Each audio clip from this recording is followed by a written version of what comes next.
I know I'm talking a lot. Let me move to conclusion and deal with issues that have been asked by our community to raise. What we are raising, which we have agreed that we will, assisted by the International Labour Organization, we met the Minister of Labour and Employment and we are here to meet again in respect to worker benefits for those that will not be able to move to other visas, so that those benefits, provident fund and other benefits should be paid to them. But the question, Mr. Deputy Director, I met the spokesperson to the minister who had gone for an interview at ENCA. The program is called The Nations. I asked him, I said, Chief, how does a domestic worker apply for a waiver? Because the minister has been on television, no, Zimbabweans, they don't want to apply holders of ZEP. And I said to him, Chief, how does a domestic worker apply for a waiver? Because a South African can do the job of a domestic worker. How does a petrol attendant at an engine filling station apply for a waiver? How do you motivate? The spokesperson said, no, let me link you up with the people in the task team set up by the minister that is receiving this. Indeed, he did. We sent together the email. They did not respond. After 2 weeks, I went back to him. I said, Chief, they have not responded. They said, okay, thanks for reminding me. I stayed for another 2 weeks. When I went back to him 2 weeks, he kept quiet.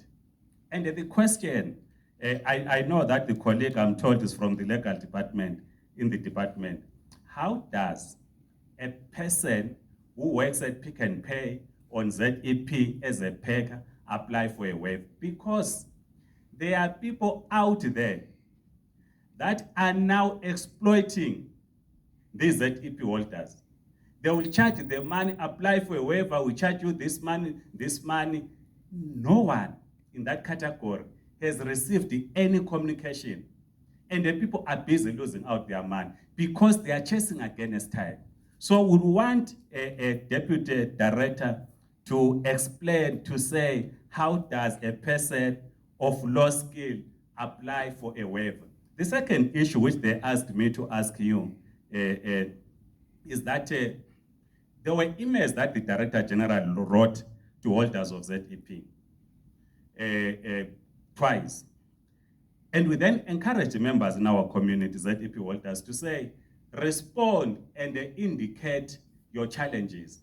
People responded, I am Mabuto Mabena, I work as a packer, a spa, I've been in South Africa for 15 years, I can't move to another visa, how can I be assisted? Those emails are not responded to. And the question that they are asking us is to say, how do you respond to such? Because we are trying to encourage the majority of ZEP holders to comply with the directive of the cabinet of the 24th of November. The last issue, which of course does not concern the Department of Home Affairs. Comrade Dixon, all of us were opposed to sanctions. But let's not create this perception that the economy of Zimbabwe collapsed as a result of sanctions. No.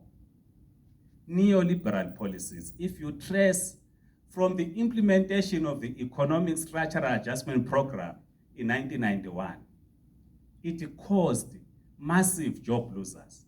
That's the issue.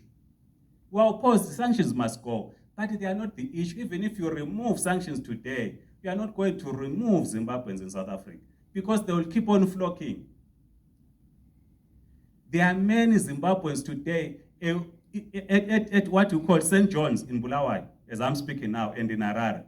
There are many Zimbabweans, they are writing tests. Why? Because they are trying to get to the UK as healthcare workers. No one is prepared to stay in Zimbabwe. I was with a journalist last week. Something which I was raising with the minister to say, look, when you talk of distortion in the labor market, is that a journalist who holds a master's degree in mass communications earns $120, which is just about above 2,000 rands. A domestic worker in South Africa earns something like 4,000 rands. So this professional who is a holder of a master's degree, who will come and work in South Africa as a domestic worker, because it is far much better to be a domestic worker than practicing journalism in Zimbabwe. So right now, when I start talking, I don't stop. Otherwise, thank you so much for listening to me. Bye-bye.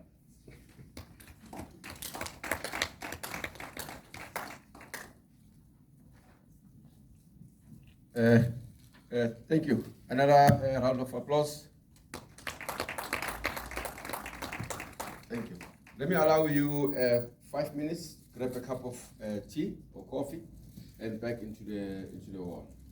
Okay? So you can proceed.